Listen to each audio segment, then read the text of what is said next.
भी आपको लगता है कि आपका डाइजेशन पुअर है, आपको थकान लगातार रहती है, आपको कंटिन्यूअसली पेट में एक डिस्कंफर्ट बना रहता है, इट इज क्वाइट पॉसिबल कि आपके जो कोलन है या बड़ी आंत है उसकी क्लीनिंग की process up to the mark नहीं हो।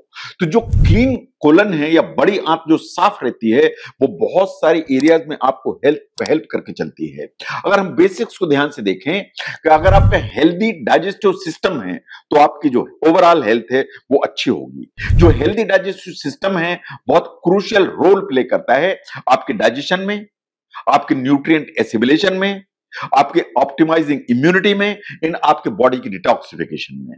ये बात सही है कि डाइजेस्टिव सिस्टम अगर स्लगिश होगा या धीमा काम करेगा तो आपकी जो इंटेस्टाइन है उसमें वेस्ट या जो टॉक्सिन्स हैं वो एक्यूमुलेट होने लगेंगे और वो एक्यूमुलेट होंगे तो उनका असर आपकी बॉडी पे दिखेगा।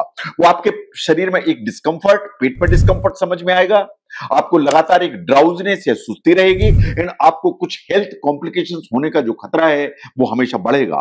आज हम कुछ जेंटल मेथड्स की बात करेंगे। ना सबसे पहले कोलन की जो क्लींजिंग है या कोलन की सफाई है या बड़ी आंत की साफ करने की जो प्रक्रिया है उस पर हम बात करेंगे। ना जो कोलन है उसका पर्पस ये है कि जो लेटरिन है या वेस्ट मटेरियल है उसको कलेक्ट करे एंड उसको बाहर निकाल के अलग करे। लेकिन अगर बड़ी आंत की जो कार्यप्रणाली है वो गड़बड़ है तो क्या होगा?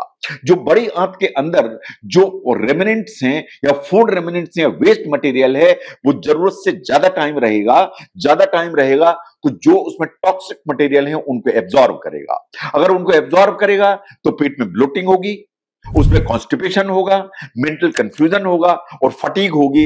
ये चारों सिम्टम्स आएंगे। इसका मतलब यह है कि अगर बड़ी आंत एकदम साफ है, कोलन एकदम क्लीन है तो ये बहुत सारे जो सिम्टम्स हैं चाहे ब्लोटिंग हो, कॉन्स्टिपेशन, मेंटल कंफ्यूजन, इन आपका एनर्जी का लेवल उनमें फर्क पड़ेगा। नाउ जो कोलन की क्लीनिंग या बड़ी आंत की जो सफाई है ये बात सही है कि बहुत सारी चीजों को ऑप्टिमाइज कर सकती है। ये ऑप्टिमाइज करके आपका जो न्यूट्रिएंट का एब्जॉर्प्शन है उसको बेटर करेगी। इसका मतलब आपका मेटाबॉलिक फंक्शन को इंप्रूव करेगी, आपकी इम्यूनिटी के फंक्शन को इंप्रूव करेगी। ये बात सही है कि अगर बड़ी आंत एकदम साफ है, कोलन एकदम क्लीन है तो जो इंटेस्टाइन का जो इन्फ्लेमेशन है वो मिनिमाइज हो जाएगा और मिनिमाइज होगा तो क्रॉनिक जो डिजीजेस हैं उनके होने की जो संभावना है वो बिल्कुल कम हो जाएगी। लेकिन अधिकांश लोग इस जो रोल है बड़ी आंत का कि उसको साफ रहना चाहिए उसको रियलाइज नहीं करते। एक जो कोलन जो क्लीन होती है या बड़ी आंत जो साफ होती है आपको हेल्थ के लिए बहुत इंपॉर्टेंट हेल्प है। ना अगर हम आयुर्वेद को ध्यान से देखें उन्होंने क्या कहा, जो कैस्टर ऑयल जैसी चीज है वो एक नेचुरल सब्सटेंस है जो आपको हेल्प करते हैं। जो कैस्टर ऑयल है एक नेचुरल सब्सटेंस इसमें होता है जिसे कहते हैं रिसिनोलिक एसिड। ये जो रिसिनोलिक एसिड है वो स्मूथ मसल्स का एक बहुत जेंटल स्टिमुलेंट है।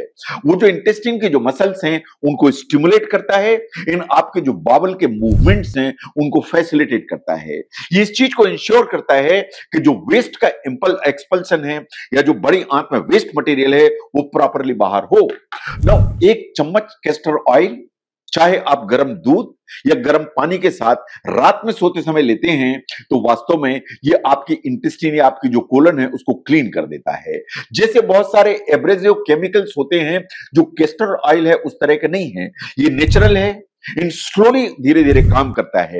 ये कोई स्पाज में एथन प्रोड्यूस नहीं करता, ये कोई भी पेन लेकर नहीं आता है, लेकिन इसको जिम्मेदारी से इस्तेमाल करने की जरूरत है, इसको रोज इस्तेमाल करने की जरूरत नहीं है, इसको डेली हैबिट फॉर्मिंग की जरूरत नहीं है एंड इसको बिल्कुल ध्यान से इस्तेमाल करने की जरूरत है। Now other than the colon जो कैस्टर ऑयल दूसरा काम करता है वो है हमारा जो लिम्फेटिक सिस्टम है उस पर काम करता है। जो लिम्फेटिक सिस्टम है उसका काम है टॉक्सिन एंड जो सेलुलर वेस्ट है उसको ड्रेन करे एंड बॉडी के बाहर निकाले। और इसका जो काम है लिम्फेटिक सिस्टम का वो भी मसल के मोशन एंड पानी के जो है फ्लो उन पर डिपेंडेंट है। जो अगर लिम्फेटिक सिस्टम प्रॉपर काम नहीं कर रहा जो इंटेस्टाइन है वो क्लॉग होती है, वो स्टेगनेट हो जाती है और लिम्फ का जो सिस्टम है वो क्लॉग होता है। जो कैस्टर ऑयल है वो इस तरह का जो लिम्फेटिक सिस्टम है उसको भी ओपन एंड ऑप्टिमाइज करके चलता है। तो इसलिए जो कैस्टर ऑयल है उसको रिस्पॉन्सिबली बीच बीच में आप इस्तेमाल करें तो उससे बड़ी आंत क्लीन रहेगी और उसके सारे बहुत सारे हेल्थ बेनिफिट आपको मिलेंगे। नो, अगर हम ध्यान से देखें तो कौन सा कैस्टर ऑयल यूज करने की जरूरत है? आपको सिर्फ कोल्ड प्रेस्ड या फूड ग्रेड कैस्टर ऑयल उसे इस्तेमाल करना चाहिए। आपको सिर्फ 1 चम्मच कैस्टर ऑयल गर्म पानी या गर्म दूध में लेने की जरूरत है रात में सोते समय, ताकि दूसरे दिन सवेरे आपकी जो बड़ी आंत है वो एकदम साफ हो जाएगी।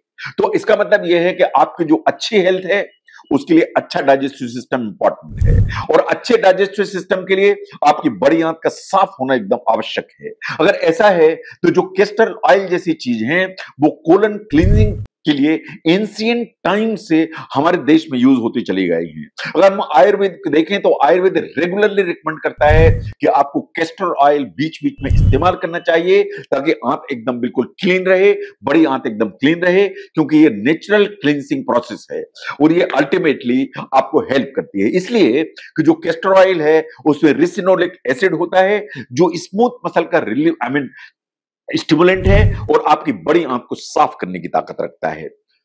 तो डाइजेस्टिव सिस्टम ठीक रहेगा तो हेल्थ ठीक रहेगी। डाइजेस्टिव सिस्टम को हेल्दी रखने के लिए जो बड़ी आंत है या कोलन है उसको साफ रहना चाहिए। अगर उसको साफ रखना है तो आपको बीच बीच में जो कैस्टर ऑयल जैसी चीज है उनको इस्तेमाल करना चाहिए, ताकि जो कोलन है वो क्लीन रहे। उसको हैबिट फॉर्मिंग नहीं बनाना है, उसको रोज नहीं लेना है और उसकी अमाउंट मिनिमाइज रखना है। सिर्फ 1 चम्मच लेने की जरूरत है। Cold pressed food grade castor oil गर्म पानी या गर्म दूध के साथ रात में सोते समय कभी कभी, यानी हफ्ते में 1 बार, 15 दिन में 1 बार, उसको रोज रोज लेकर उसकी हैबिट नहीं बनानी है। इंटेस्टाइन या कोलन एकदम साफ रहेगी तो बहुत सारी आपकी जो प्रॉब्लम्स हैं वो कंट्रोल में रहेंगी। तो कैस्टर ऑयल कितनी हेल्प करता है बड़ी आंत को साफ करने में, उसको समझने में इस वीडियो ने हेल्प की, जरूर शेयर करें। मैं doctor V K Mishra from gastro liver hospital, Swaroop Nagar, Kanpur. Thank you very much.